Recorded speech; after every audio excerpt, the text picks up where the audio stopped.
ये कहानी बड़ी पवित्र कहानी है। इस कहानी को सुनने से और सुनाने से परिवार का, समाज का और देश का बहुत भला होता है। इसे ज्यादा से ज्यादा शेयर कीजिए, ज्यादा से ज्यादा लोगों तक पहुंचाइए, ताकि ज्यादा से ज्यादा लोग इसे सुन सकें, इसे समझ सकें। पूरे गुजरात में ढूंढने से उनको एक स्कूल नहीं मिला जिसमें मोदी जी फोटो खिंचवा ले। एक स्कूल, 30 साल से गुजरात में बीजेपी की सरकार है, एक स्कूल नहीं मिला। इनको एक स्टूडियो के अंदर टेंट लगा के क्लास, फर्जी क्लास बनानी पड़ी। 10 बच्चे बुलाए, डेस्क लगाए, वहां पे मोदी जी एक बच्चे के साथ बैठे और उन्होंने फोटो खिंचवाई। अब लोग प्रधानमंत्री जी से पूछने लगे कि केजरीवाल ने इतना काम कर दिया, आपका काम कहां है? तो अब मोदी जी ने तय किया, मैं केजरीवाल को काम नहीं करने दूंगा। उन्होंने मनीष सिसोदिया को उठा के जेल में डाल दिया। उनको लगा मनीष सिसोदिया को जेल में डालने से शिक्षा के काम रुक जाएंगे। उन्होंने सतिंदर जैन को उठा के जेल में डाल दिया। उनको लगा सतिंदर जैन को जेल में डालने से मोहल्ला क्लिनिक बंद हो जाएंगे, अस्पताल बंद हो जाएंगे। मैं प्रधानमंत्री जी को बोलना चाहता हूं, हमारे पास एक मनीष सिसोदिया नहीं है, हमारे पास 100 मनीष सिसोदिया है। हमारे पास एक सतिंदर जैन नहीं है, हमारे पास 100 सतिंदर जैन है। आप एक को जेल में डालोगे, हमारा दूसरा आ जाएगा काम करने के लिए, काम नहीं रुकेगा। जब इनको जेल में डालने से काम नहीं चला, तो अब ये ऑर्डिनेंस लेके आए हैं और ऑर्डिनेंस से ये सारा काम रोकना चाहते हैं। आज दिल्ली के लोग मुसीबत में हैं। दिल्ली के लोगों के ऊपर यह अध्यादेश थोपा जा रहा है। आपने पिछली बार 7 MP को वोट दिया था, कहां है वो सातों के सातों? अपने घर में दुबक के बैठे हैं। वो बीजेपी के गुलाम है, वो आपके नहीं है, आपके सगे नहीं है, वो बीजेपी के गुलाम है। आपको कल को मुसीबत आती है तो केवल आपका बेटा, आपका भाई केजरीवाल आपके साथ खड़ा है, वो कभी खड़े नहीं होंगे।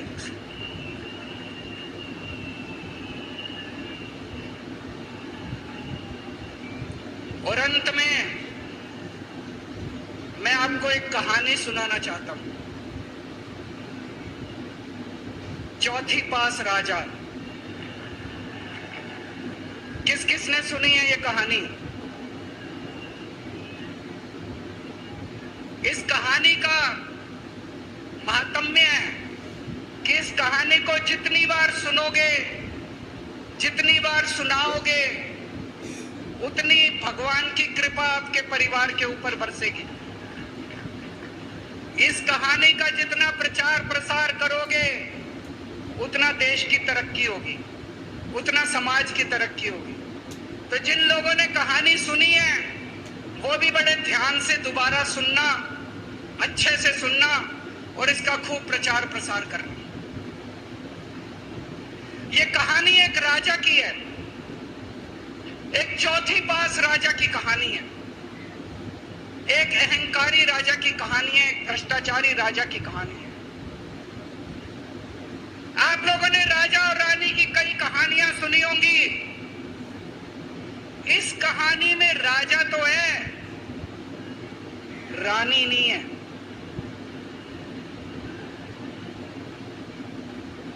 तो एक महान देश था, कई हजार साल पुराना देश।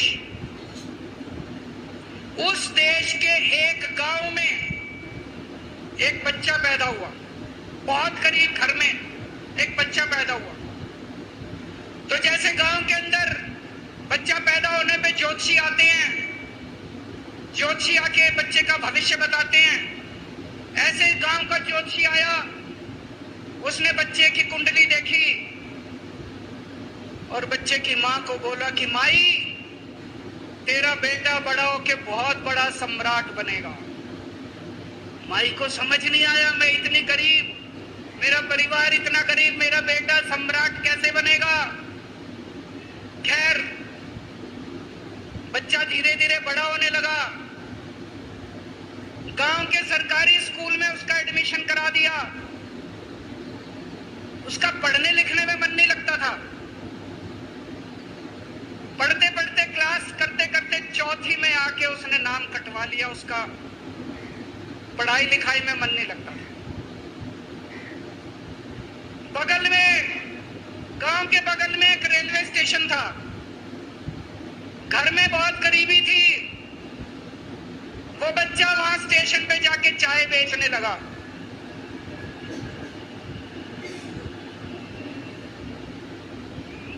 चाय बेच के अपना गुजारा करता था। वो भाषण बहुत अच्छा देता था, बचपन से ही बड़ा अच्छा भाषण देता था। गांव के लड़कों को इकट्ठा कर लेता और भाषण देना चालू करता। धीरे धीरे आसपास के गांव में फैल गया कि ये बच्चा भाषण बड़े अच्छे देता है। आसपास के लड़के भी इकट्ठे हो गए और जो मर्जी टॉपिक हो भाषण देना चालू कर देता और रुकता ही नहीं था, घंटों घंटों तक भाषण देता रहता।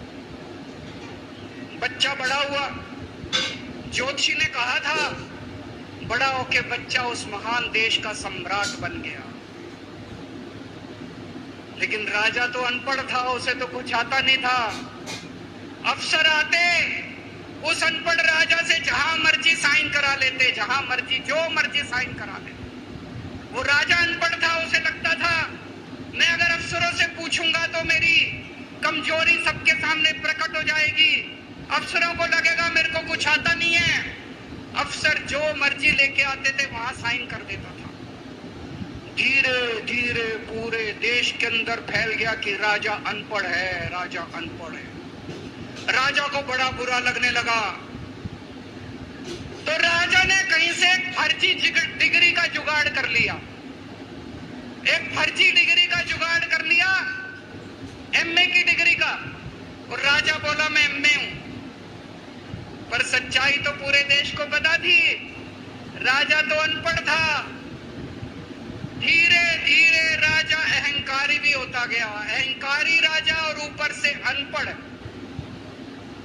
जो मर्जी उस राजा के पास जाता, और राजा से कुछ भी पास करा के ले आता।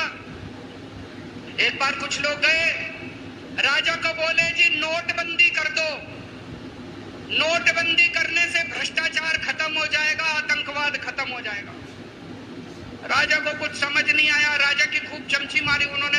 राजा ने एक दिन शाम को टीवी पे आके 8 बजे नोटबंदी कर दी। पूरे देश का बेड़ा गर्क हो गया दोस्त। लंबी लंबी बैंकों के सामने लाइनें लग गई। कई लोग मर गए, दुकानें बंद हो गई, रोजगार बंद हो गए, बड़ी बड़ी इंडस्ट्री बंद हो गई। पूरे देश का बेड़ा गर्क हो गया।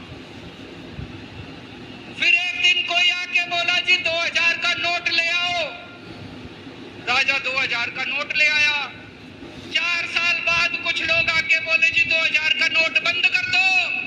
राजा ने 2000 का नोट बंद कर दिया। राजा को अकल तो थी नहीं, बेवकूफ था, अनपढ़ था। कभी 2000 का नोट चालू करता था, कभी 2000 का नोट बंद करता था। एक बार कुछ लोग आके बोले जी ये किसानों के कानून बना दो, इस कानून से किसानों का भला होगा। राजा ने कानून बना दिए। पूरे देश के किसान सड़कों पे उतर आए। 750 किसान मर गए आंदोलन में। और 1 साल के बाद राजा को वो तीनों कानून वापस लेने पड़े। एक बार उस देश के अंदर बहुत बड़ी महामारी फैल गई। चारों तरफ महामारी फैल गई, लोग मरने लगे। किसने आके बोला जी थाली बजवाओ तो देश ठीक हो जाएगा। तो राजा ने पूरे देश में थाली और चम्मच बजवा दिए। महामारी तो नहीं बची, महामारी तो फैली रही।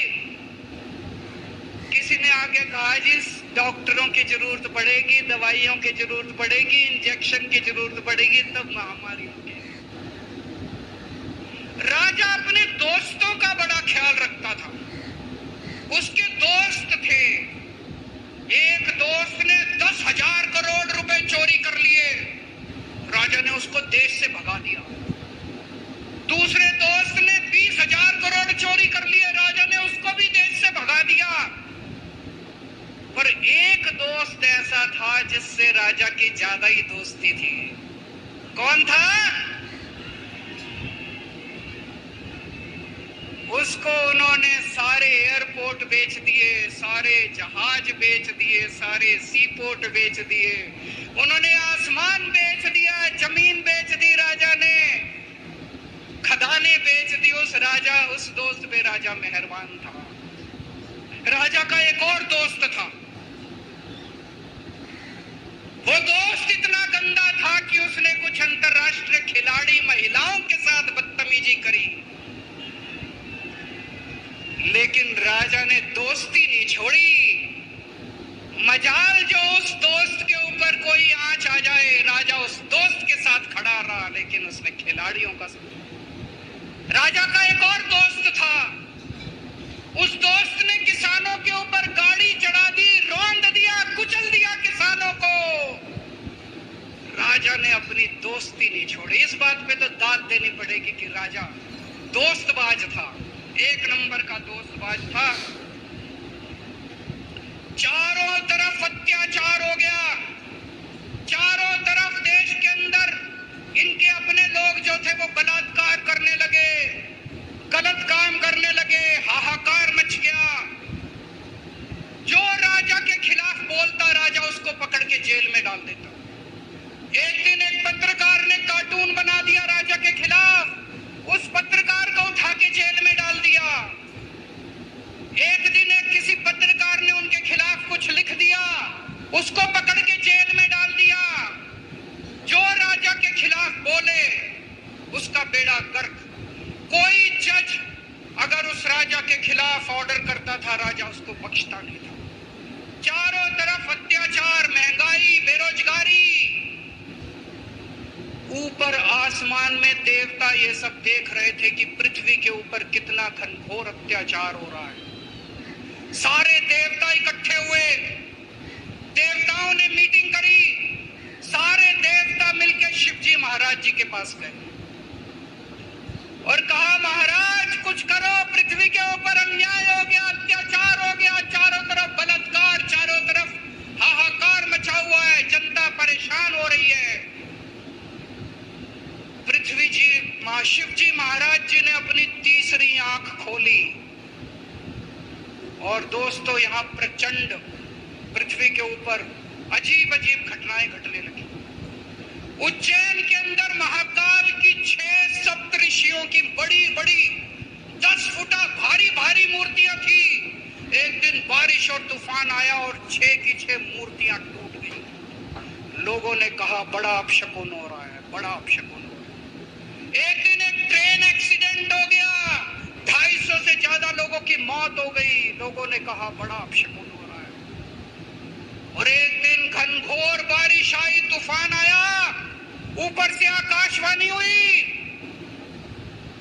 सारे देश की जनता को भगवान ने कहा कि आप महान देश के लोग हो, क्या कर रहे हो, उठो, खड़े हो जाओ और इस अहंकारी राजा के खिलाफ सब लोग मिलकर आवाज उठाओ।